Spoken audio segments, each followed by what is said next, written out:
بسم الله الرحمن الرحيم الحمد لله رب العالمين والصلاة والسلام على سيد المرسلين خاتم النبيين إمام المرسلين نبينا وسيدنا وإمامنا وقدوتنا ومولانا محمد صلى الله تعالى عليه وعلى آله وأصحابه وبارك وسلم تسليما كثيرا كثيرا. أما بعد، قال الله سبحانه وتعالى: وَإِذْ يَرْفَعُ إِبْرَاهِيمُ الْقَوَاعِدَ مِنَ الْبَيْتِ وَإِسْمَاعِيلُ رَبَّنَا تَقَبَّلْ مِنَّا إِنَّكَ أَنْتَ السَّمِيعُ الْعَلِيمُ رَبَّنَا وَاجْعَلْنَا مُسْلِمَيْنِ لَكَ وَمِنْ ذُرِّيَّتِنَا أُمَّةً مُسْلِمَةً لَكَ وَأَرِنَا مَنَاسِكَنَا وَتُبْ عَلَيْنَا إِنَّكَ أَنْتَ التَّوَّابُ الرَّحِيمُ صدق اللہ العظیم۔ محترم ناظرین، السلام علیکم ورحمۃ اللہ وبرکاتہ۔ پروگرام آپ کے مسائل میں میں محمد عبد المنتقم آپ کو ابتدا ہی میں دل کی گہرائیوں سے میں مبارکباد پیش کرتا ہوں، خوش آمدید کہتا ہوں۔ چونکہ یہ آپ کے مسائل پر مشتمل پروگرام ہے، لہٰذا آپ کسی بھی موضوع کے تعلق سے جو بھی سوال ہو، ان اہم سوالات کے ساتھ اس پروگرام کا آپ ضرور حصہ بنیے گا تاکہ اس پروگرام کی افادیت میں اور زیادہ اضافہ ہو۔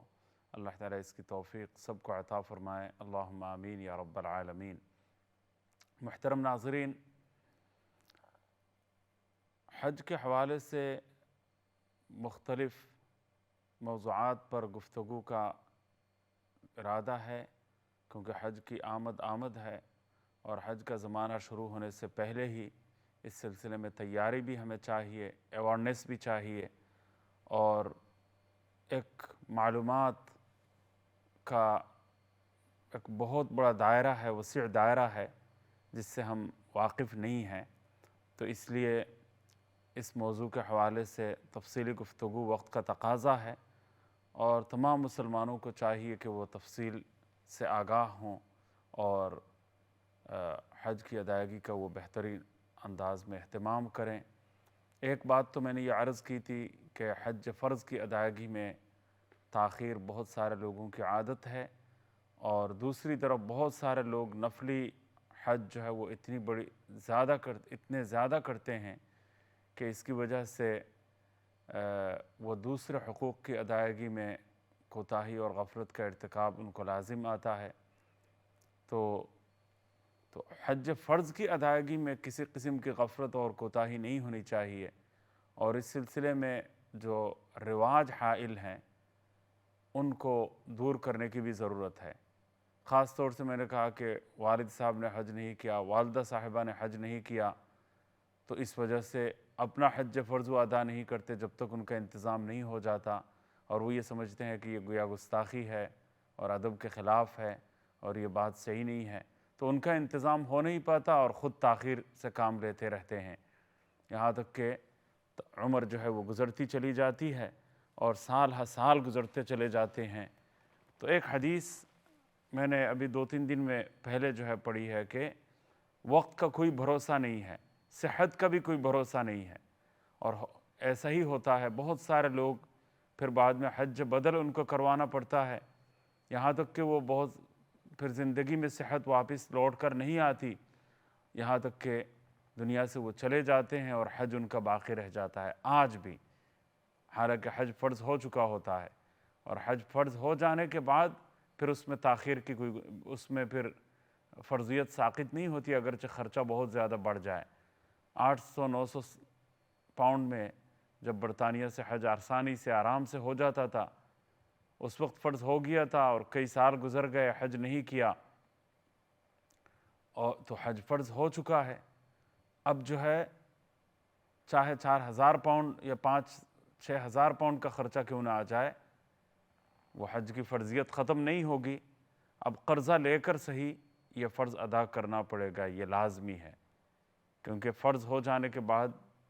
زیادہ تاخیر سے کام لینے کی کوئی گنجائش نہیں تھی۔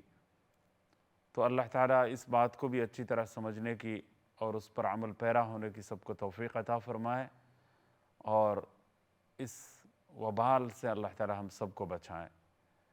کیونکہ حج فرض ہو جانے کے بعد بلا وجہ شرعی عذر کے بغیر زیادہ دیر لگانا، زیادہ تاخیر کرنا، یہ کسی طور پر درست نہیں ہے۔ پھر بہت سارے لوگ اس کو سمجھتے ہیں کہ یہ بڑھاپے کا ایک عمل ہے کہ اگلی عمر کے لیے اس کو اٹھائے رکھتے ہیں۔ تو میں نے یہ عرض کیا تھا کہ اس سلسلے میں جو غفلت ہمارے اندر پائی جاتی ہے وہ یہ ہے کہ حج کے بے شمار روحانی فائدے ہیں، حج کے بے شمار فوائد ہیں۔ لِيَشْهَدُوا مَنَافِعَ لَهُمْ، قرآن کریم نے یہ فرمایا تاکہ حج اس وجہ سے فرض کیا گیا، حج کو آنے کے لیے موقع فراہم کیا گیا تاکہ حجاج آ کر خود اس کے فائدے کا مشاہدہ کریں، جو بے شمار روحانی فائدے ہیں، ایمانی فائدے ہیں۔ ایمان اور روحانیت کے حوالے سے جو فائدے مضمر ہیں ان فائدوں کا بذات خود آ کر وہ مشاہدہ کریں، تو اس کی ضرورت بہت زیادہ ہے۔ تو مشاہدہ انسان کرے، یہ ایک بہت اہم بات ہے جو میں آپ کی خدمت میں پہنچانا چاہتا ہوں کہ روحانی فائدہ بے پناہ انسان کو حاصل ہوتا ہے، ایمان مضبوط ہوتا ہے، تقوی حاصل ہوتا ہے، معصومیت پیدا ہوتی ہے۔ اور گزشتہ پروگرام میں جیسا کہ میں نے یہ عرض کیا تھا کہ اللہ کے احکامات کی تعمیل اور فرما برداری کی ایسی عادت پڑتی ہے کہ انسان بلا چوں و چرا شریعت کا ہر حکم آنکھیں بند کر کے ماننے کے لیے اس کا دل آمادہ ہو جاتا ہے۔ یہ حج کی ٹریننگ ہے۔ حج میں ایسے بے شمار مناسک، اعمال اور ارکان رکھے گئے ہیں، ایسے کام مقرر کیے گئے ہیں کہ جن کی حقیقت سمجھ میں نہیں آتی،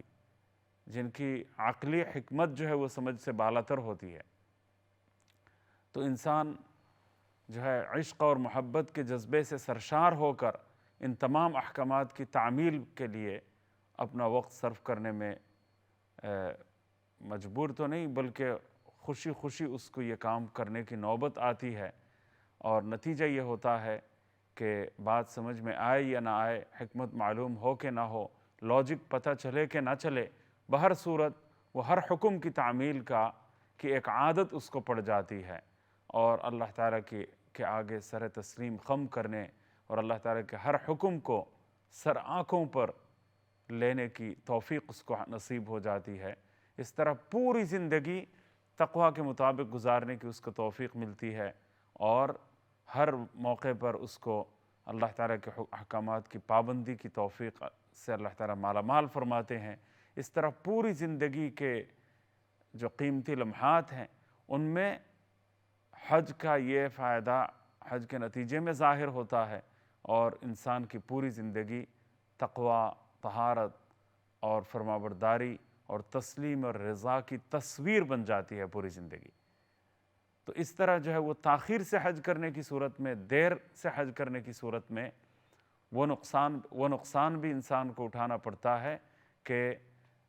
پوری زندگی جس خیر و برکت سے مالا مال ہونے کی ضرورت تھی اس سے وہ محروم ہو جاتا ہے۔